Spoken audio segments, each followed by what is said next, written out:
Exploration Films. Check us out on the web at explorationfilms.com. I love vanilla. Did you ever wonder where vanilla comes from? Well, if not for our next incredible creature, vanilla wouldn't even exist.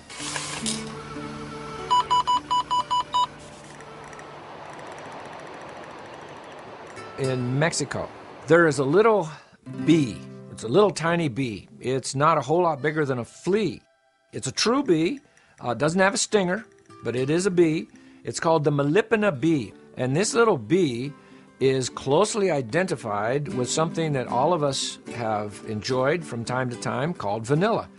And I will ask people, do you know where vanilla comes from? And they will say, oh yeah, the vanilla bean. And then we'll say, well, where does the bean come from? Well, it comes from a tree. Well, no, not really. It comes from an orchid. And the vanilla orchid grows up a tree as a vine.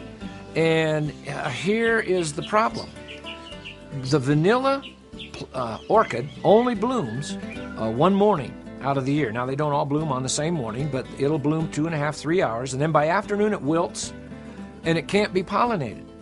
But why is there a problem here? Well, because the vanilla bean pollen is covered with a little septum down inside the flower, so the pollen can't get out. The Melipona bee knows exactly what to do to pollinate the vanilla flower so that we can get the vanilla bean, so that we can have vanilla, which most of us enjoy. And this little bee will come up to the flower, and it knows how to land on the flower, push up the septum, find the little entrance there, and go in.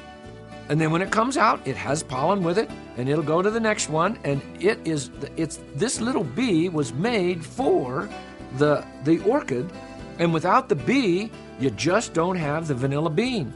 Now, that came up way back in the day of Hernando Cortez.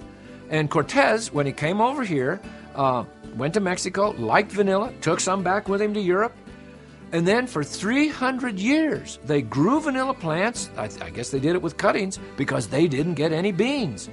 So that was like 1519. In 1836, a man named Morin decided, I'm going to go to Mexico.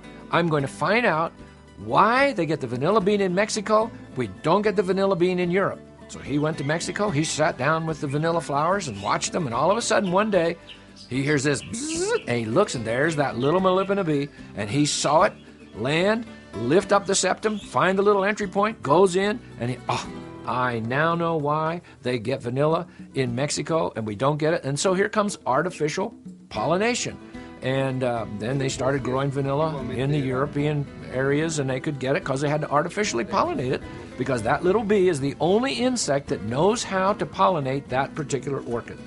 So the orchid and the bee are made for each other. They had to both be made together at the same time. Otherwise, in one generation, the vanilla is going extinct because there's nothing there to pollinate it if the little bee isn't there.